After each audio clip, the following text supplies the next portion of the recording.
দর্শক, হাওড়ের আরো খবর জানাতে হবিগঞ্জ থেকে যুক্ত হচ্ছেন সহকর্মী রাসেল চৌধুরী। রাসেল, আজকের আবহাওয়া কেমন দেখতে পাচ্ছেন? তাছাড়া কৃষকদের দুর্দশার বিষয় জানাবেন। বেশি বেশি গোল্ড কিনে হাফ গ্রাম গোল্ড বার জিতে নিন প্রতিদিন। শারমিন, আমি আছি এখন বানিয়াচঙ্গের একটি হাওরে।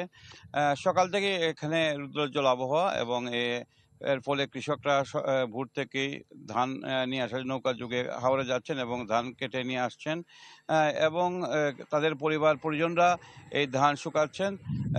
হবিগঞ্জের হাওরগুলো একই চিত্র এবং আজ যেহেতু আবহাওয়াটা অনুকূলে রয়েছে তাদের, এরই ফলে কিন্তু তাদের কাজ করছেন তারা মাঠে।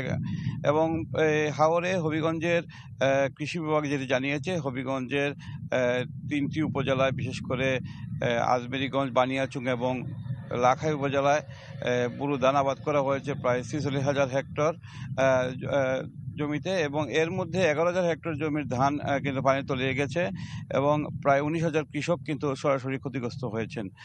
কৃষকরা গতকালকে কিন্তু প্রচুর বৃষ্টিপাত হয়েছে, তার ফলে কিন্তু তারা ধান শুকাতে পারেননি। আজ কিন্তু বৃষ্টি না হওয়ার ফলে কিন্তু তারা ধানগুলো শুকাচ্ছেন এবং অনেক ধানই কিন্তু আসলে কয়েকদিনে নষ্ট হয়ে গেছে, বিশেষ করে চারা গজিয়েছে ধানগুলোতে। এবং কৃষি অফিস যেটি জানিয়েছে যে হবিগঞ্জে যদি এখন রুদ্রোজ্জ্বল আবহাওয়া থাকে তাহলে কিন্তু কৃষকরা বাকি ধানগুলো তাদের গোলাতে তুলতে পারবে। শারমিন।